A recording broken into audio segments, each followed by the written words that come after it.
Hello my dear friends, you're in the Military Summary channel, and today we will discuss the situation in Ukraine on the 19th of April of 2025. Today we have lots of very interesting updates, so let's start. And this video we're going to start with the most important update. We're going to talk about the Easter ceasefire that was announced today by the President of the Russian Federation, Vladimir Putin. The President received a report from the Chief of the General Staff of the Russian Armed Forces, Valery Gerasimov, in the Kremlin. The General reported that 99.5% of the territory of the Kursk region has been liberated. All 6 groups of the Russian army are conducting an offensive in 11 directions. In addition, the cleansing of the Gornal and the Aleshny districts in the Kursk region is continuing, and cleansing of the Gornalsky monastery is being completed. Gerasimov also reported that attempts by the Ukrainian armed forces to enter the Belgrade region have been prevented. Later, but just several minutes later, the Minister of Defense of the Russian Federation made their own statement regarding the ceasefire, Easter ceasefire. In accordance with the decision of the Supreme Commander-in-Chief of the Armed Forces of the Russian Federation, we are talking about Putin, of course, the commander of the joint group of troops, General of the Army Valery Gerasimov, on the eve of the Orthodox holiday of Visa, gave instructions to all commanders of groups in the Special Military Operations Zone to cease fire and to conduct combat operations from 6 p.m. Moscow time on the April 19th until midnight on April 21st. So this is the situation, so that during the next 36 hours there are going to be no fire, at least according to this statement from the Russian side. We're not talking about the Ukrainian side. We will discuss their positions in details in a minute. Of course, it is very interesting to understand how the Russians are planning to control this ceasefire, whether the Russians are going to, let's say, to complete this fire just from their side, or what are they going to do if Ukrainians will break this ceasefire and they will continue bombing and attacking the territory of the Russian Federation, or if Ukrainians during the Easter begin, let's say, another offensive operation trying to take the territories of Russia itself. So Putin for this made several statements. Russians must be prepared for provocations and any aggressive actions by Kiev. The course of the ceasefire will show the readiness of the Kiev regime to desire and be able to resolve the issues peacefully. Putin said that Ukraine has violated the moratorium on strikes on energy facilities more than 100 times, and the progress of the ceasefire will show Kiev's readiness and ability to peacefully resolve the issue. Putin instructed Gerasimov to report separately when the territory of the Kursk region will be completely cleared of the Ukrainians. Gerasimov and Putin's instructions will convey Easter greetings to the troops and thank them for their service to the fatherland, dedication and heroism. So these are something like instructions that were sent by Putin to Russian army how to act if Ukrainians are not going to follow this ceasefire. And of course, after all these statements, after all these, let's say, reports, everybody in the world start watching on Kiev, on Zelensky, waiting for their reaction, for their statements about the ceasefire, whether the Ukrainians are going to accept this or they will decline it. And just 30 minutes after, for example, the Russians, the Minister of Defense of the Russian Federation, announced ceasefire at 5 p.m. and 13 minutes. This article was published on their official Telegram channel. 30 minutes later, Zelensky made his own statement regarding the situation. So let's take a look at this article. Commander-in-Chief Alexander Sirsky has just reported, our forces, Ukrainian forces, continue their activity in the Kursk region today and are maintaining their positions. In the Belgrade region, Ukrainian military advanced and increased their zone of control. As for Putin's next attempt to play with people's life, an air alert is now spreading across Ukraine. At 5 p.m. and 15 minutes, Russian strike drones were spotted in Ukrainian skies. Ukraine air defense and aviation have already begun working on to defend themselves. Shaheeds in Ukrainian skies are Putin's true attitude to Easter and to people's lives. So as you can see, Zelensky, based on this statement, we can make a conclusion that he is not going to accept any ceasefire, and furthermore, and the most important, Zelensky is is not going to announce this ceasefire. Even if you're going to attack, to continue attacking Russians and the Russian territories and the Russian soldiers, even in this case, you haven't announced this ceasefire, which is also very important, for the situation. But despite all these reports, despite all these things, later we got another, probably the most important picture. This is the picture of air raid alert. As you can see, the sky above Ukraine is clear. From this map, we see that there are no alerts, there are no missiles, no drones of the Russian Federation in the sky of Ukraine, which means that Putin indeed started this ceasefire, this Easter ceasefire. And later we got another report that 6 p.m. has arrived.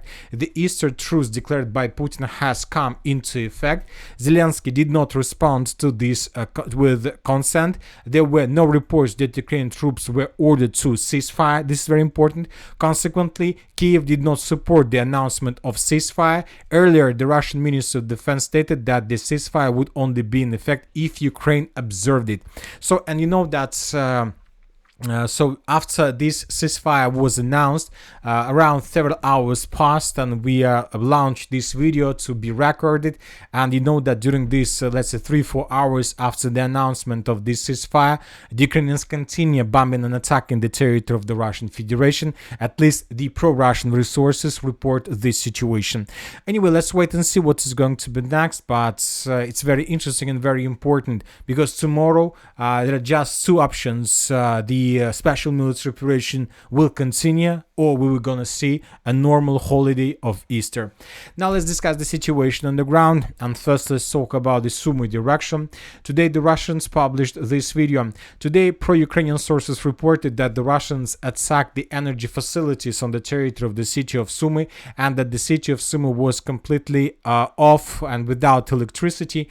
And this is the official position of Ukrainian authorities. And today the Russians published this video, and in this video we can see how the Russians, as a result of reconnaissance operation, managed to discover the positions of several trucks with munition on the territory of some park, and the Russians attacked these trucks with munition with drones. And as you can see, then there were several explosions and secondary detonations. So basically the Russians destroyed a very big ammo depot, and probably this is the reason why the Ukrainians were without electricity after all these attacks. Also, we got several important updates from the, let's say, Sumy direction. Today, the Minister of Defense of the Russian Federation reported that the units of the Group of Forces North managed to establish complete control over the settlement by the name of Aleshnya. So this is one of two settlements that were under Ukrainian control probably before the beginning of the 19th of April. So let's take a look at the map. This is the situation by the end of the 18th of April, and this is the situation by the end of the 19th of April. The Russians secured the village completely. As for the village of Garnal, there are very heavy clashes for this territory. The Russians reported that the cleanup of the territory of the Garnalsky monastery in the Kursk region is being completed. Chief of the General Staff of the Russian Armed Forces Valery Gerasimov said at the meeting with Vladimir Putin. So this territory was completely secured by the Russians, and according to different mappers, the Russians managed to answer the village itself. So most likely during the next several days and before the 1st of May, the Russians will finish the battle for the village of Garnal itself. And most likely before the 1st of May and before the 9th of May, the Russians will try to create a secure zone on the territory of the Sumy region, trying to answer the territory of Ukraine and to force the Ukrainians to fall back along the entire line of this combat contact of front line.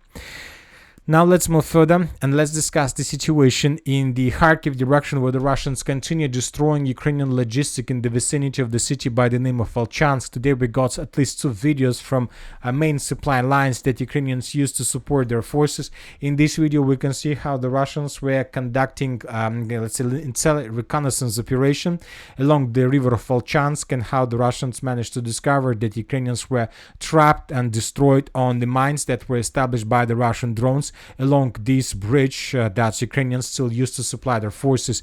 A bit further in the eastern direction, we have another video where the Russians attacked with the Ha-38 missile, another logistic bridge that Ukrainians were using, let's say, to supply and support their forces. If we increase the numbers of updates since the beginning of April, we're gonna see a lot of episodes exactly along the river. The Russians are completely concentrated on Ukrainian logistic, so we expect that maybe after the Easter ceasefire, the Russians will continue or resume their offensive operation in this direction as well, with the purpose to take under control the territories along the river of Volchansk and to force the Ukrainians to fall back on the Ukrainian side of this river. Now let's talk about the northern Kupiansk direction. Today, according to different mappers, the Russians managed to improve their positions in the vicinity of the settlement by the name of Kamenka. Basically, according to neutral and pro-Russian resources, the armed forces of the Russian Federation established complete control over these forests, and the Russians continue advancing in the direction of the next forest by the name of Dvorub to the northwest of the forest they managed to take under control. Now let's move further and let's discuss the situation in the Leman direction. According to information we have, during the previous 24 hours, the Russians improved their position significantly. The Russians established up to 50% control over the settlement of Novomikhailivka. This information was provided by the neutral resources, as for now without any geolocations, and according to the same resources, the Russians managed to answer the eastern part of the settlement by the name of Ritkadub. So the Russians carried out very powerful offensive operation, and we see that despite Ukrainian attempts to stabilize the situation, the Ukrainians still haven't managed to do anything like this. The Russians continue advancing, and the Russians began battle for another village in this direction. Now let's move further and let's discuss the situation in the Siversk direction, where the Russians continue their offensive operation as well. Currently, the Russians are focused on two villages, the village of Grigorovka, and the Russians are focused on the village of Serebryanka. They are trying to cut both villages from the city of Siversk. As for the city of Siversk, during the previous 24 hours, the Russians published this video where they managed to discover the temporary deployment point, or the FPV drone base of 54th Mechanized Brigade of the Armored Forces of Ukraine, which is the core brigade in this direction, and as a result of FAB 3000 strike, this temporary deployment point was destroyed. So this point the Ukrainians were using for FPV drone operators to attack Russians when they attack Ukrainian positions. As for the Chasiv Yar, Konstantinovka, Torez directions, we have lots of very important updates. The Russians continue bombing and attacking the positions of the armed forces of Ukraine, preparing this foothold before beginning of another offensive operation that most likely will start after the Easter ceasefire, so on Monday, on the 21st of April of 2025. As for now, the Russians are concentrated on attacking Ukrainian positions, machine gun positions, anti-tank positions, and mortar positions. As for the Torez direction, the Russians continue their offensive operation in the direction of the northern Deliivka. So as you can see, for this area, we have lots of icons how the Russians were bombing and attacking the positions of the armed forces of Ukraine. And you know that there is one important insight from this area. Right before we started making this video, the pro-Russian resources published, or pro-Ukrainian resources published the video where we can see the edge positions of the soldiers of the armed forces of the Russian Federation on the territory of Deliivka. So we will discuss this probably tomorrow, but once again, as for the end of the 19th of April of 2025, we have proofs that confirm Russian control over everything inside of this red line, and that the Russians managed to shorten the distance to the village of the northern Deliivka. So we see that the Russians continue their offensive operation here, while another group of Russian forces controls the settlement of Nilipovka, and the Russians blocked this mine. As for this breakthrough line, we still haven't received anything that can give us additional light on this territory. As for the southern Klimban-Bykska direction, we have lots of updates. As you can see, we have lots of icons with flags, which means that the Russians during the previous 24 hours managed once again to improve their position significantly. According to information we have, the Russians took under control the territory of Sukhaya Balka. Some sources reported, like pro-Ukrainian, that the Russians established control for over like 60% of the settlement.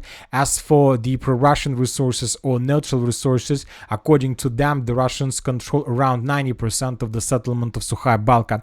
But we believe that tomorrow this village will be colored completely in the Russian favor, and maybe tomorrow some Russian resource will publish some video with the Russian flag on the territory of this settlement. So we see that the Russians continue advancing, and despite Ukraine's attempts to stabilize the situation, we see that they can't do this, at least right now.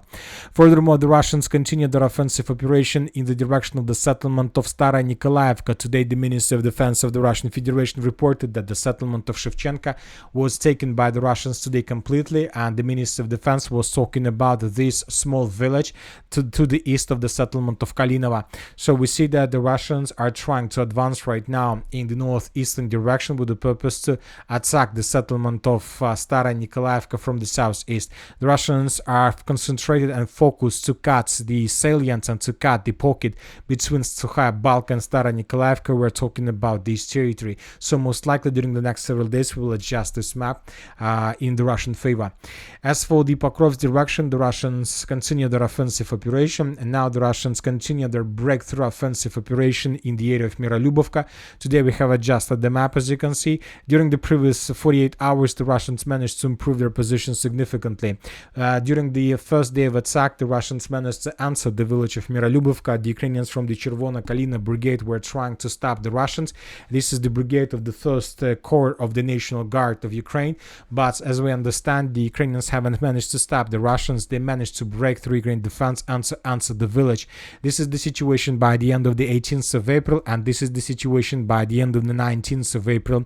As for today, we have enough of proofs to confirm Russian control at least over the central part of the settlement.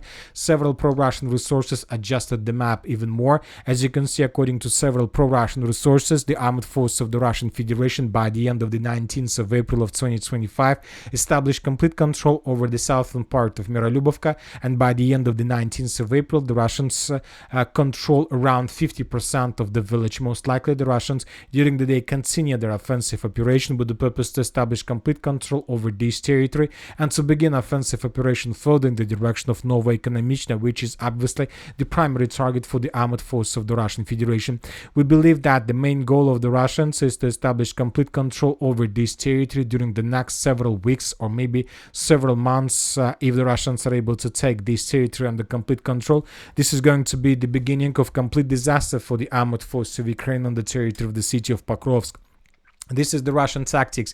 They are trying to get as close as possible to take cities and settlements of Ukraine in pincers from the west from one side and from another side to get as close as possible to the main supply lines. As for the city of Pokrovsk, the main supply line goes from the city of Pokrovsk further in the northern directions through the village of Rodinsk and further in the direction of Dobropilya. The Russians will try to shorten their distance to this village to establish complete FPV drone control, and then we're going to see the same story as we used to see in the territory of the city of Bakhmut, on the territory of the city of Velika Novoselka, and many other towns and villages along the entire line of combat contact that the Russians managed to establish control over since the beginning of the special military operation.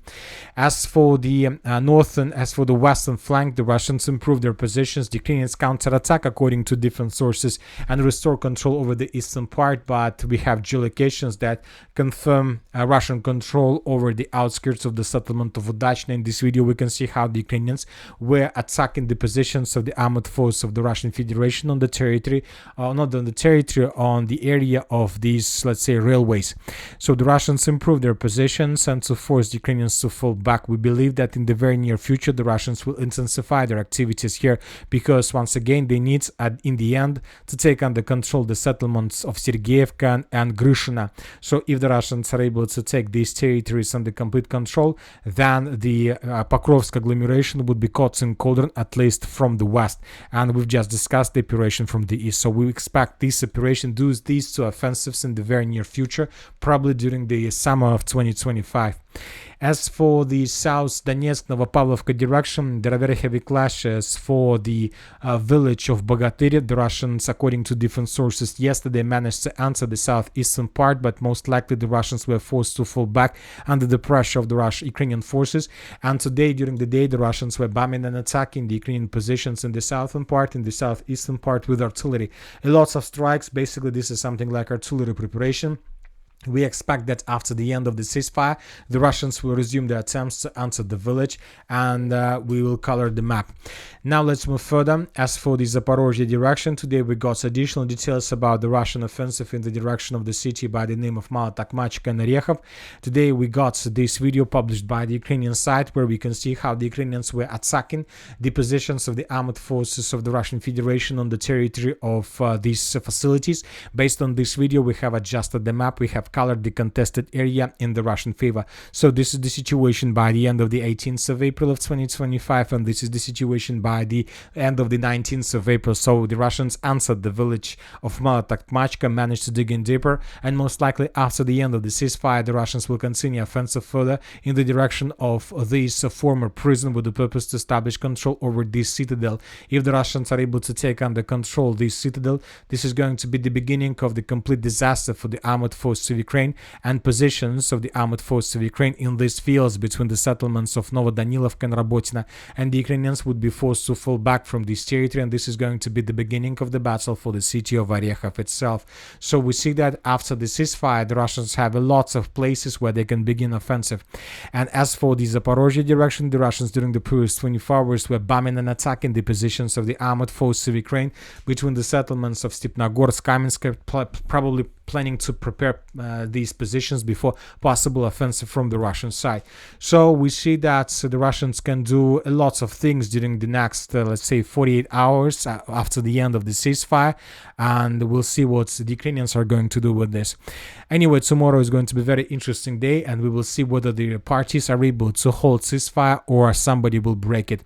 And that's it for today. Military Summary channel reminds we condemn any violence in the world. Thank you for your watching. Subscribe to my channel, put your likes, join my Patreon, and have a good day. Bye bye.